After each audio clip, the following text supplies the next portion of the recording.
সেনা নাই। আমার ভাইরা বন্ধুরা ও যুবকেরা আমার, আমরা যখন গুনাহের কাজ করি, গুনাহের কাজ করে তওবা করি না, আমাদের এমন একটা পরিস্থিতির মধ্যে আমরা দাঁড়ায়া গেছি, আমরা দৈনিক কত গুনাহ করি, গুনার কাজ থেকে আল্লাহর কাছে মাফি চাই না, ঠিক না বেঠিক? আমার আপনার নবী বলেন, উম্মতেরা শোনো, ও জগতের উম্মতের দলেরা শোনো, দুনিয়ার জমিনে এমন একটা সময় আসবে, এমন একটা টাইম আসবে রে উম্মত, মানুষগুলা গুনাহের কাজ করবে আর তওবা করতে ভুলে যাবে। এই সময়টা আমাদের কাছে আছে না নাই? আর জোরে বলি আছে না নাই? একটাবার চিন্তা করে দেখো ও দুনিয়ার মানুষেরা রে, একটাবার চিন্তা করে দেখো দুনিয়ার জমিনে আমরা কতই না গুনাহ করি, কত গুনার কাজের মধ্যে আমরা লিপ্ত আছি, কিন্তু একটাবার মাওলার দরবারে তওবা করি না, একটাবার আল্লাহর কাছে মাফি চাই না। আরে মানুষেরা পাপী, এই মজলিসের মধ্যে এমন কোন মানুষ আসেনি যে বলতে পারবে আমার কোনো পাপ নাই? আসেনি? গ্যারান্টি দিতে পারবো নি? পারবে না, কেন না আমরা সবাই পাপী। আরে মানুষ হলো পাপী। আল্লাহ বলেন, জগতের বান্দারা শোনো, তোমরা যখন গুনাহের কাজ করো, গুনাহের কাজ করে আমি আল্লাহর কাছে মাফি চাও, তোরা মাফ চাইতে দেরি, আমি আল্লাহ তোদের গুনাহ মাফ করতে দেরি করি না। আর আমরা আমাদের জীবনের গুনাহগুলা সামনে নিয়ে আল্লাহর কাছে যদি সাইলেন্ডার হয়ে যায়, আল্লাহর কাছে যদি আত্মসমর্পণ করি, মাওলার কাছে যদি মাফি মাঙ্গি, আল্লাহ এমন দয়াময় আল্লাহ, আল্লাহ বলেন, বান্দা তুই যখন আমি আল্লাহর কাছে মাফি চাইবি, মাফি চাইতে দেরি, আমি আল্লাহ তোর গুনাহ মাফ করতে দেরি করি না। বলি না সুবহানাল্লাহ। কিন্তু আমরা দৈনিক কত গুনাহ করি বন্ধু, কিন্তু গুনার থেকে মাফি তো চাই না, ঠিক না বেঠিক? আর জোরে বলি, ঠিক না বেঠিক? আমার ভাইরা বন্ধুরা, মূসা নবীর জামানায় আল্লাহর নবী মূসা একদিন তুর পাহাড়ে গেলেন, আল্লাহর সাথে কথাবার্তা বললেন। হঠাৎ করে মূসা নবী বলে, আল্লাহ রে, ও দয়াল আল্লাহ, আমি মূসার উম্মতের মধ্যে সবচাইতে গুনাহগার পাপী উম্মতকে আমি মূসাকে দেখায়া দাও, আমি মূসার দেখতে বড় মনে চাই, আল্লাহ আমার উম্মতের মধ্যে সবচাইতে পাপী উম্মতকে আমাকে দেখাও। আল্লাহ বলেন, বন্ধু মূসা, তুমি আগামী কাল অমুক রাস্তার সামনে দাঁড়াইবা, সর্বপ্রথম যে মানুষটা তোমার সামনে দিয়া অতিক্রম করবে, তুমি মূসা মনে করে নিও সেই ব্যক্তিটাই তোমার উম্মতের মধ্যে সবচাইতে পাপী উম্মত। মূসা নবী পরের দিন সকালে ওই রাস্তার মধ্যে দাঁড়ায়া রইছেন। হঠাৎ দেখা যায় একটা যুবক হাতের তার কাঁধের মধ্যে একটা ছোট্ট শিশু, শিশুটারে কাঁধে নিয়া মূসা নবীর সামনে দিয়া যায়। ওই শিশুটা ছিল নাবালক, অতএব শিশুটার তো কোনো গুনাহ নাই। এতে বোঝা গেল তার বাবা, যে বাবাটার কাঁধে সন্তান, এই বাবাটাই হইল গুনাহগার। আল্লাহর নবী মূসার বুঝতে বাকি নাই, ওই ব্যক্তিটাই হইল ওনার উম্মতের মধ্যে সবচাইতে গুনাহগার। মূসা নবী আবার আল্লাহর কাছে ফরিয়াদ করেন, আল্লাহ, ও দয়াল আল্লাহ, মালিক আল্লাহ, আমার উম্মতের মধ্যে সবচাইতে নিষ্পাপ উম্মতটাকে আমারে দেখায়া দাও। আল্লাহ, সবচাইতে নিষ্পাপ উম্মতকে, যার কোনো পাপ নাই, যার কোনো গুনাহ নাই, এই উম্মতটাকে আমারে একবার দেখায়া দাও।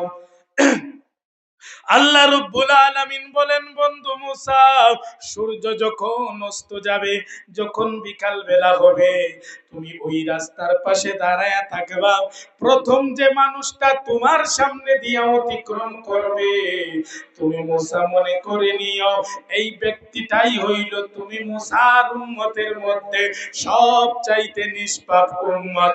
জোরে বলি না সুবহানাল্লাহ। আমার ভাইরা, একটু সামনের দিকে একটু কুসা দেন না, মাঝে মধ্যে ফাঁকা আছে, ফাঁকা জায়গায় দেখেন, 3 জায়গায় ফাঁকা রাখতে নাই, কয় জায়গায়? আরো জোরে বলি, কয় জায়গায়? 3 জায়গায় ফাঁকা রাখতে নাই। কয় জায়গা? নাইলে মামু ঢুকবো। মামু চিনেননি? মামু চিনেননি? নাম কিটা? আরো জোরে বলি, নাম কি? তার ইলিম আছে না নাই? আরো জোরে বলি, আছে না নাই?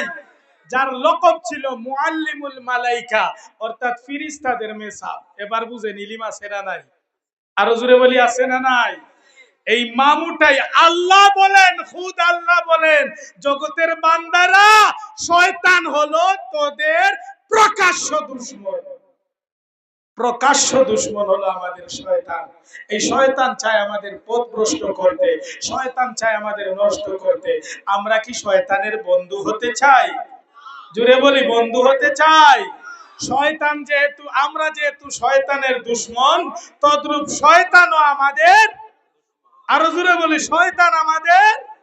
এই শয়তানের দুশমন হব না দুষ্ট হব?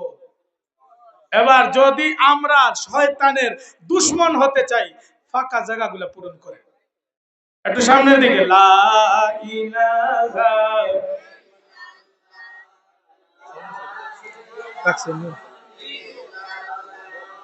লা ইলাহা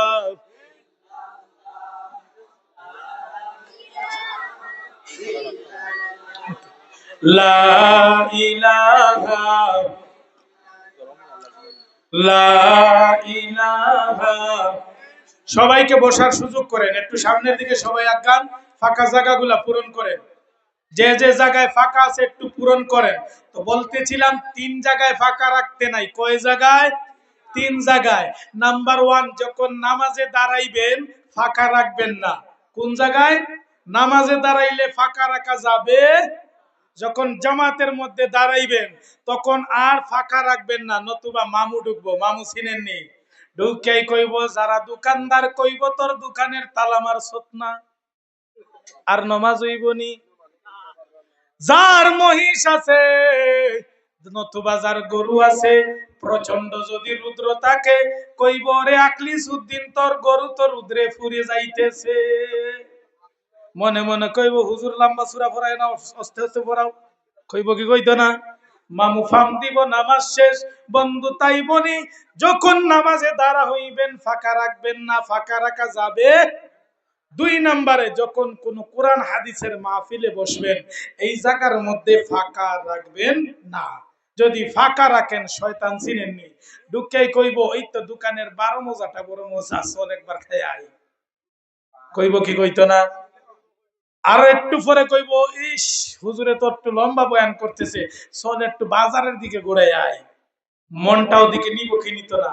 যার কারণে এই জায়গায় ফাঁকা রাখবেন না। অনেক ফাঁকা আছে, একটু পূরণ করেন না ভাই। যারা দাঁড়ায় আছে একটু বসে যান, যারা দাঁড়ায় আছেন বসে যান, ফাঁকা জায়গা পূরণ করেন। লা ইলাহা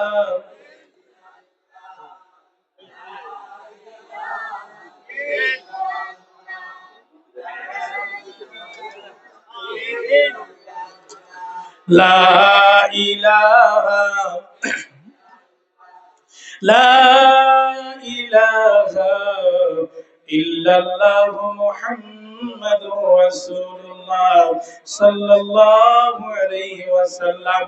আমার ভাইরা বন্ধুরা, বলতেছিলাম মুসা নবী ডাক দিয়া বলে, আল্লাহ আমার উম্মতের মধ্যে সবচাইতে নিষ্পাপ উম্মতকে একবারে দেখায়া দাও। যখন আল্লাহ বললেন, বন্ধু মুসা, রাত্র যখন সন্ধ্যা হবে, সূর্য যখন অস্ত যাবে, ও বন্ধু মুসা, তুমি রাস্তার পাশে দাঁড়ায়া থাকবা। প্রথম যে ব্যক্তিটা তোমার সামনে দিয়ে অতিক্রম করবে, তুমি মুসা মনে করে নিও তোমার উম্মতদের মধ্যে সবচাইতে নিষ্পাপ উম্মত সেই ব্যক্তিটা। মুসা নবী যখন সন্ধ্যা হয়ে গেল, সূর্য যখন অস্ত যাবে, এই সময় মুসা নবী দাঁড়ায় রইলেন। মুসা নবী দেখলেন সকাল বেলা যে ব্যক্তিটা পাপী ছিল, যে ব্যক্তিটা গুনাহগার ছিল, সেই ব্যক্তিটাই সন্ধ্যা বেলা তার সামনে দিয়া প্রথমে যায়।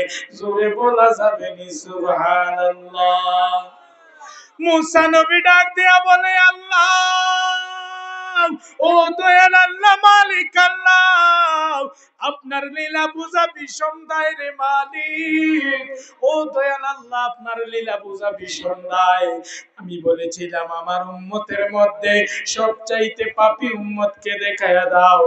আপনি আল্লাহ সকালবেলা যে ব্যক্তিটা ছিল পাপী, সন্ধ্যাবেলা তার পাপ নাই গুনাহ নাই, কেমনে হয়ে গেল? সুবহানাল্লাহ। যে ব্যক্তি সকালবেলা ছিল পাপী, আমার উম্মতের মধ্যে সবচাইতে পাপী, বিকাল বেলা সে কেমনে নিষ্পাপ হয়ে গেল? আমার আল্লাহ কয় মুসা রে, ও মুসা শুনে নাও, জেনে নাও, আমার বান্দাটা যখন তুমি মুসার সামনে দিয়ে গিয়েছিল, তখন সেই বান্দাটা ছিল সবচাইতে পাপী বান্দা। সে তোমার সামনে অতিক্রম করার পর আমার বান্দাটা একটা জঙ্গলার পথ দিয়ে অতিক্রম করে, এমতা অবস্থায় তো এই আমার বান্দার সন্তানটা ডাক দিয়া বলে, আব্বা এই জঙ্গলটা তো দেখছি অনেক বড়, এই জঙ্গল থেকে বড় আর কিছু আছে না নাই? ওই সময় আমার বান্দা বলেছে, ওরে বাবা শোনো, এই জঙ্গল শুধু বড় না, জঙ্গল থেকে বড় হলো ওই যে উঁচু পাহাড়। সুবহানাল্লাহ। এবার ছোট সন্তান বলে, আব্বা, ও আব্বা, আপনি বললেন জঙ্গল থেকে বড় হলো উঁচু পাহাড়, ঠিক আছে, এবার একটা প্রশ্নের উত্তর দাও, ওই উঁচু পাহাড় থেকে বড় আর কিছু আছে না নাই? ওই সময় আল্লাহর বান্দা বলে, বাবারে উঁচু পাহাড় থেকে বড় হলো আমার আল্লাহর আসমান। সুবহানাল্লাহ। এবার ছোট সন্তান বলে, আব্বা গো, আপনার এই আসমান থেকে, আল্লাহর আসমান থেকে বড় আর কিছু আছে না নাই? এই কথা বলতে দেরি আল্লাহর বান্দার চোখ দিয়া পানি আসতে দেরি হইল না। আল্লাহর বান্দা ডাক দিয়া বলে, বাবারে আল্লাহর আসমান কত বিশাল, কত বড় আল্লাহর আসমান, এই আসমান থেকে বড় হলো তোমার বাবার গুনাহ।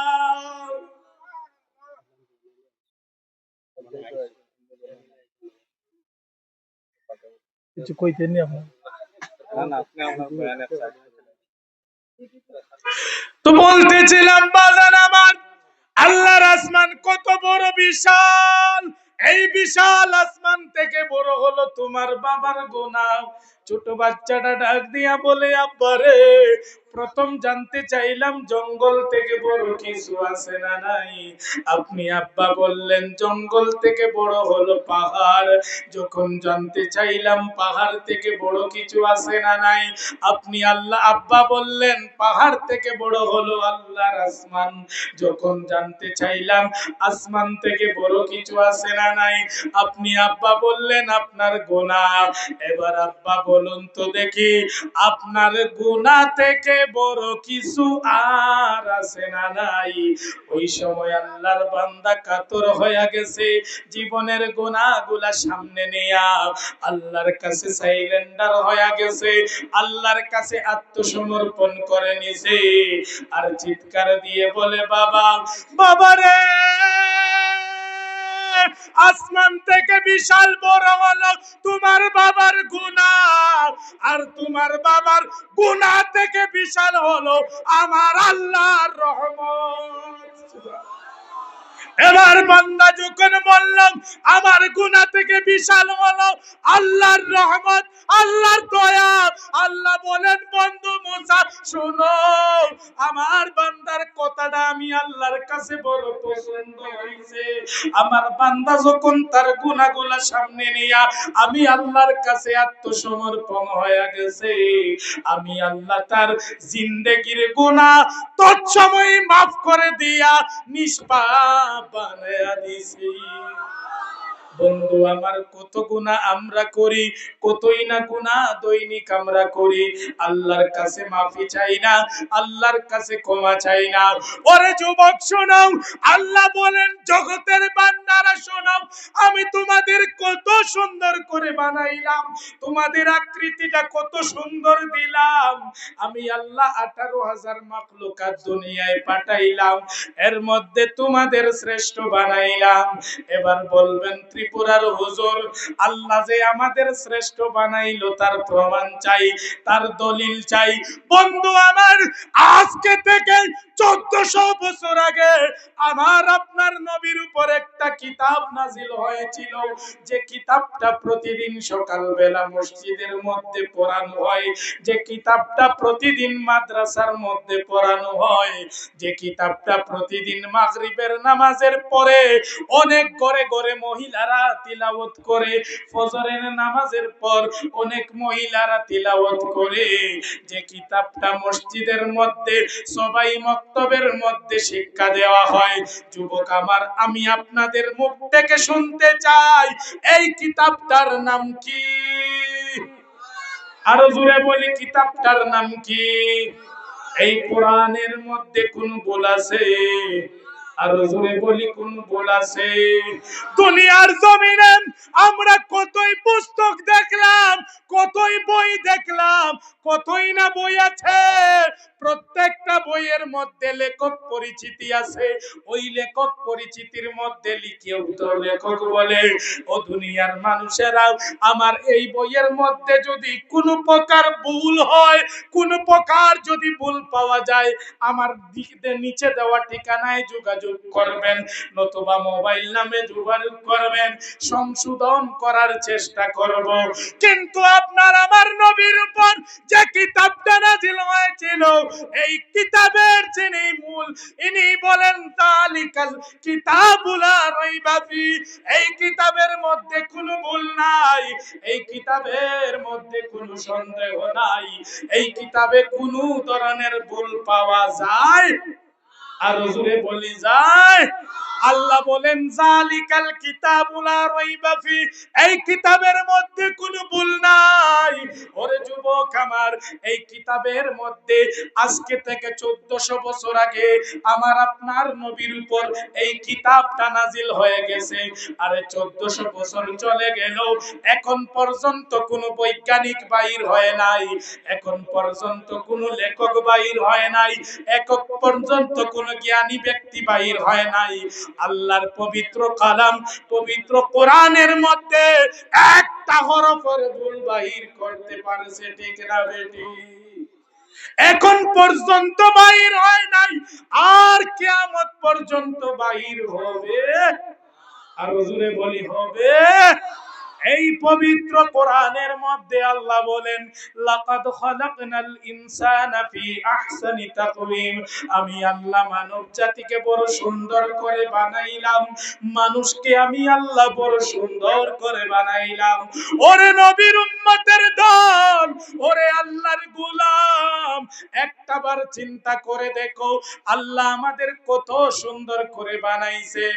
আল্লাহ বলেন, বান্দারা শোনো, আমি তোমাদের বানানোর পিছনে একটা কারণ আছে, উদ্দেশ্য আছে। আমি মানব জাতিরে দুনিয়ার জমিনে পাঠাইলাম, ওই মানব জাতি সৃষ্টি করলাম। মানব সৃষ্টি করার কারণ হলো আমি আল্লাহর ইবাদতি করা। জোরে বলি না সুবহানাল্লাহ। এবার বলবেন, হুজুর, আল্লাহ যে আমাদের উনার ইবাদতি করার জন্য সৃষ্টি করেছেন, তার প্রমাণ কি? আল্লাহ বলেন, ওয়ামা খালাকতুল জিন্না ওয়াল ইনসা ইল্লা লিয়াবুদুন, আমি আল্লাহ মানব জাতিকে সৃষ্টি করেছি শুধুমাত্র আমার ইবাদতি করার জন্য। জোরে বলি না সুবহানাল্লাহ। কিন্তু আজকে দেখেন, আমাদের কাছে আল্লাহর ইবাদতি নাই, আমরা আল্লাহর ইবাদতি করি না, আমরা আল্লাহর চিনি না। মসজিদের মধ্যে আজান হয়, কত যুবক দেখবেন রাস্তা দিয়ে চলাফেরা করে, নামাজে আসে না। ওই মসজিদের মধ্যে ইমাম সাহেব আজান দেন, আরে ওই মসজিদের মধ্যে খাদিম সাহেব মুয়াজ্জিন যখন আজান দেয়, আমরা আজানটা কানে শুনি, শুধু কর্ণপাত করি, তার গুরুত্ব দেই না, মসজিদের মধ্যে আসি না।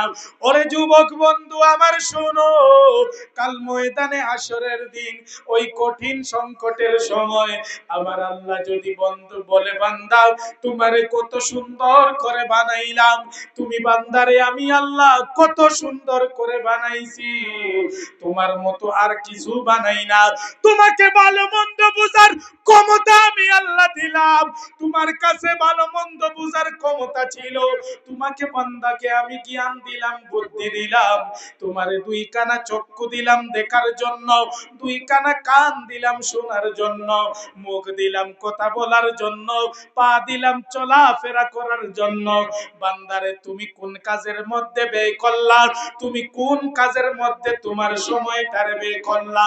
ওরে যুবক বন্ধু আমার, ওরে আমার দাদারা নানুরা, ওরে বাবারা শোনো, ময়দানে হাসরের দিন আল্লাহর কাছে জবাব না দিয়ে একটা কদম নড়াচড়া করা যাবে না। কেননা আল্লাহ বলেন, বান্দা তোমাকে সৃষ্টি করলাম আমার ইবাদতি করার জন্য। আর দুনিয়ার জমিনে কোন বান্দা যদি আমি আল্লাহর ইবাদতি করে, আমি আল্লাহকে ডাকে, আমি আল্লাহর ইবাদতি করে, তাকে আমি আল্লাহ জান্নাতের মধ্যে দাখিল করব। আল্লাহ বলেন, ফাদখুলি ফি ইবাদি ওয়াদখুলি জান্নাতি, তোমরা যারা আমি আল্লাহর ইবাদতি করবা, আমি আল্লাহ তোমাদের জান্নাতের মধ্যে দাখিল করব। সুবহানাল্লাহ।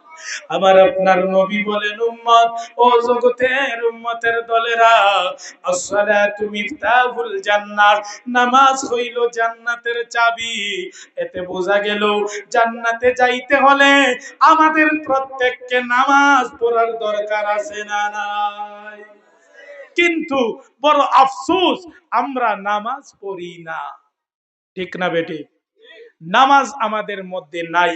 বন্ধু, কিয়ামতের দিন সর্বপ্রথম যখন বিচার শুরু হয়ে যাবে, প্রথম যে বিচার হবে সেটাই হলো নামাজ। আল্লাহ পবিত্র কোরআনের মধ্যে বলেন, ওয়াকিমুস সালাহ, কায়েম করো নামাজ। আরেক আয়াতে বলেন, ইন্নাস সালাতা তানহা আনিল ফাহশাই ওয়াল মুনকার। আল্লাহ বলেন, যখন তোমরা নামাজ আদায় করবা, যখন তোমরা নামাজ পড়বা, আমি আল্লাহ তোদের বদি জাতা যতটুকু গুনাহ আছে, বদি আছে, আমি আল্লাহ মুছে সাফ করে দিব। জোরে বলি না সুবহানাল্লাহ। ওরে যুবক আমার, ওরে বন্ধুরা আমার, নবী বলেন, উম্মত, আসসালাতু মিফতাহুল জান্নাহ, নামাজ হইল জান্নাতের চাবি। এই জান্নাতে যাইতে হলে তোমাদের নামাজ পড়তে হবে। ওরে যুবক বন্ধু আমার শুনো, এই দুনিয়ার জমিন আমাদের কারো জন্য চিরস্থায়ী না। এই দুনিয়ার জমিন থেকে আমাদের প্রত্যেককে চলে যেতে হবে। ঠিক না বেঠিক? চলে যেতে হবে। কিন্তু এই দুনিয়ার জমিনে আমরা কিন্তু নামাজ পড়ি না। এই দুনিয়াটারে আমরা জান্নাত বানায়া দিছি। আল্লাহ বলেন, কুল্লু নাফসিন যায়িকাতুল মাউত, প্রত্যেকের নফসের মধ্যে আমি আল্লাহ মউতের মোহর মারিয়া দিছি। এই দুনিয়ার জমিনে কেউ চিরস্থায়ী না। যখন দুনিয়ার জমিনের সময়টা চলে যাবে, আমাদের প্রত্যেককে চলে যেতে হবে। ঠিক না বেটি? ম্যান ইজ মর্টাল, মানুষ মরণশীল। ঠিক না বেটি? আমরা সবাই মরণশীল। আমাদের থেকে আগে যারা ছিল তারা দুনিয়ায় নাই। আজকে থেকে 300 বছর আগে যারা ছিল আজকে তারা দুনিয়ায় নাই। আজকে থেকে 300 বছর পরে, নতুবা 200 বছর পরে, নতুবা 150 বছর পরে আমরাও থাকবো। আরো জোরে বলি, আমরাও থাকবো। প্রত্যেককে যেতে হবে বন্ধু। এই দুনিয়ার সময়টা আমাদের জন্য ক্ষণস্থায়ী। ঠিক না বেঠিক? কিন্তু আমরা এই দুনিয়াটারে জান্নাত বানায়া লাইছি। ঠিক না বেঠিক? আমার আপনার নবী বলেন, উম্মত, দুনিয়ার জমিনে এমন একটা দিন আসবে যেদিন মানুষগুলা দুনিয়ার সাথে মহব্বত করবে, আখিরাতের কথা সম্পূর্ণ ভুলে যাবে। ওরে যুবক আমার, এই সময়টা আমাদের কাছে চলছে, আমরা দুনিয়া দুনিয়া করে পাগল হয়ে গেছি। আখিরাতের চিন্তা আমাদের কাছে নাই, এই কবরের চিন্তা আমাদের কাছে নাই। আরে আমরা ময়দানে হাসরের দিনের চিন্তা করি না। একটাবার চিন্তা করো, এই কবরে আমাদের কি হালত হবে যদি দুনিয়ার জমিনে কোনো নেকি করতে পারি না, দুনিয়ার জমিনে আমলটা যদি ভালো করতে পারি না, দুনিয়ার জমিনে যদি সঠিকভাবে চলাফেরা করতে পারি না, ওই কবরের জিন্দেগিটা আমাদের জন্য বড় ভয়ঙ্কর দিন হবে। ওরে যুবক বন্ধু আমার শোনো, আমার নবী বলেন, দুনিয়ার মানুষেরা শোনো, যখন মানুষ মারা যায়, ওই মানুষটারে যখন কবরের মধ্যে রাখা হয়, মানুষটা যদি ভালো থাকে, তার আমল খাইসলত যদি ভালো থাকে, ওই কবরটা নাকি দুইটা হাল থেকে খালি থাকে না। হয়তোবা কবর কোন মানুষের জন্য জান্নাত হয়ে যাইব, নতুবা জাহান্নামের গাড়া হয়ে যাইব। যারা দুনিয়ার জমিনে আল্লাহর ইবাদতি করবা না, পরের হক মেরে খাইবা, যারা অন্যের সাথে অত্যাচার করবা, মাজলুমের সাথে অত্যাচার করবা, গরিব দুঃখীদের সাথে অত্যাচার করবা, যারা দুনিয়ার জমিনে মদ পান করবা, যারা দুনিয়ার জমিনে সুদ পান করবা, যারা দুনিয়ার জমিনে চুগলখড়ি করবা, যারা দুনিয়ার জমিনে জিনা করবা, তোমাদের জন্য কবরটা বড় ভয়ঙ্কর জায়গা। এই কবরের মধ্যে যখন তুমি যাইবা, কবরটা তোমাদের জন্য জাহান্নামের আগুন হয়ে যাইব। ওরে যুবক বন্ধু আমার শুনো, জাহান্নাম কোন সাধারণ জায়গা না, এই জায়গার মধ্যে আগুন আর আগুন। এই জাহান্নামটা বড় ভয়ঙ্কর। ওই কিতাব সাক্ষী দে, জাহান্নামের উপর হতে যদি একটা পাথর জাহান্নামের ভিতরের মধ্যে নিক্ষেপ করা হয়, ওই পাথরটা যদি 70,000 কিলোমিটারে নিচের দিক দিয়ে যাইতে থাকে, 70,000 বছর যাইবে, তারপরেও জাহান্নামের কোন কুল কিনার পাবে না। ওরে যুবক, এই জায়গার নাম হলো জাহান্নাম। জাহান্নামের আগুনের ভয় করো, কবরের ভয় করো। কবর বলে দুনিয়ার মানুষেরা শুনো, আমি হইলাম কবর, আমি কবর মাটির ঘর, মাটির বিছানা, আমার ডাইনেও মাটি, বামেও মাটি, উপরেও মাটি, নিচেও মাটি, আমি কবর হলো মাটির বিছানা, আমার জায়গা। আমি কবরের মধ্যে যদি তুমি নিদ্রায় থাকতে চাও, আরামে থাকতে চাও, তাহলে এই দুনিয়ার জমিনে আরামটাকে হারাম করে দাও। আমরা দুনিয়ার জমিনে এসে দুনিয়াদারি নিয়ে পাগল হয়ে গেলাম রে যুবক। একটাবার চিন্তা করো আমরা কোন জায়গায় চলাফেরা করি, একটাবার চিন্তা করো আমরা কেমন চলাফেরা করতেছি, প্রতিদিন দৈনিক কতই না গুনার কাজ করতেছি।